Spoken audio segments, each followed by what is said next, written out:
it's sharper, it melts better, so it'll release some of the fat and the salt, which I really do like. Speaking of prosciutto, I put prosciutto under my mozzarella, and the reason I do that, it renders better. It won't get so dry, but it will render some of that aged fat and salt out into the sauce. And with this semolina crust, it's just a really good combination. So here's one slice of prosciutto. Usually break it in thirds, kind of ball it up. Kind of like you're doing raw Italian sausage, I guess. So this prosciutto I opened the other day, left it in the fridge. It's particularly wet when you first open it. So I will usually open it the day before I want it, leave it in the fridge and let it dry out a little bit. And if you do it long enough, you get these edges that are real dried out. It's salty, like you can almost feel the salt crystals on it. I love that.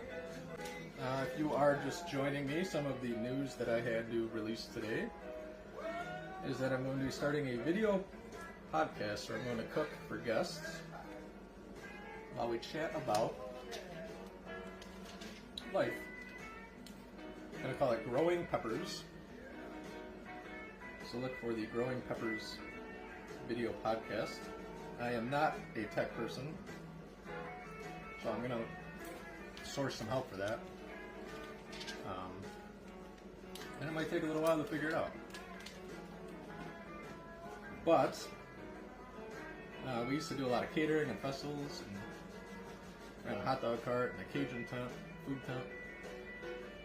And I do miss cooking, and so I want to get back in the kitchen a little bit more. There's not going to be a theme to it. It's not peppers, it's not Chicago style, whatever. It's just dishes I want to try out. There's so many things I haven't even tried or made, so kind of looking forward to getting my nose back to the grindstone. Every now and again, shake your pizza on the peel, make sure it's loose. In the book, I go through the toppings and what you would put under cheese and what you put on top of the cheese. Prosciutto, I like under the cheese. Depending on who you're going to talk to, there's very little right and wrong with pizza making, right? Like, I'm cooking this for me, I'm going to make it the way that I want it, the way that I feel like it comes out best.